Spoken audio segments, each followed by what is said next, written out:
เอาแล้วทุกคนมาส่วนนี้เฮาก็ฮอดตอนสุดท้ายในการดึงข้อมูลออกมาจากแหล่งเช่น RAG กันแล้วเรียนมาเกือบเดือนหนึ่งเนาะเฮาจะมาฮู้บ่ฮู้ว่าเรียนตัวนี้จบแล้วเฮาสิเข้าใจส่ำใดเข้าใจเกิน 50% ก็ถือว่าดีแล้วเนาะบ่ต้องไปคิดหยังหลายเรียนเข้าไปโลดในคำสั่งแหล่งเช่นการดึงข้อมูลเฮาทั้งคนต้องเว้าทวนคืนไปอันเก่าแหน่ซะหน่อยหนึ่งเพราะว่าเฮาต้องเอาข้อมูลมาจากสั่งตัวนี้ในคลิปที่2คลิปที่3ในการแบ่งข้อมูลเป็นช่างแล้วหลังจากนั้นเฮาก็เอามา encode เข้ามาให้ข้อมูลเฮาเป็น embedding เข้าเป็นเลขรหัสหลังจากได้เป็นเลขรหัสแล้ว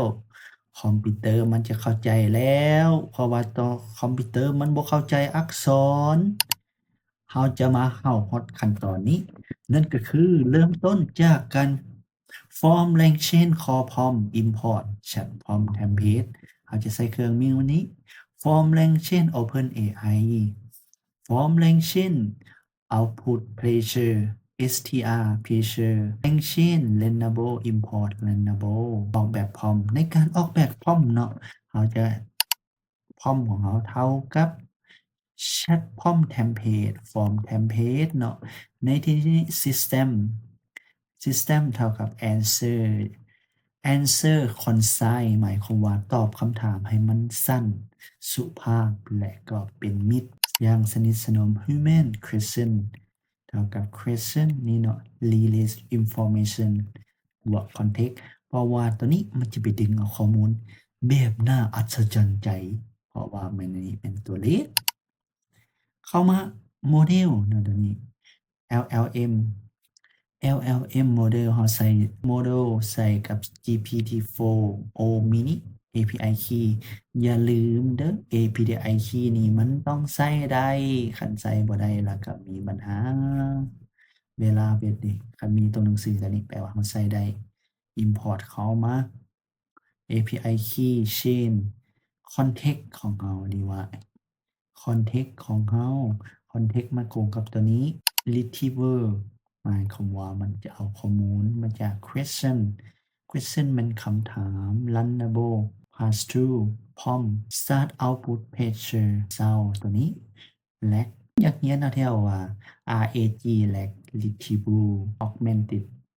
generative what is the key visa procedure เพราะว่าคำสั่งตัวนี้เป็น result the key visa procedure involve following this step first submit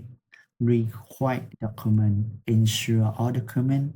are correct copies application pressure after submit the visa will be take approximately 30 days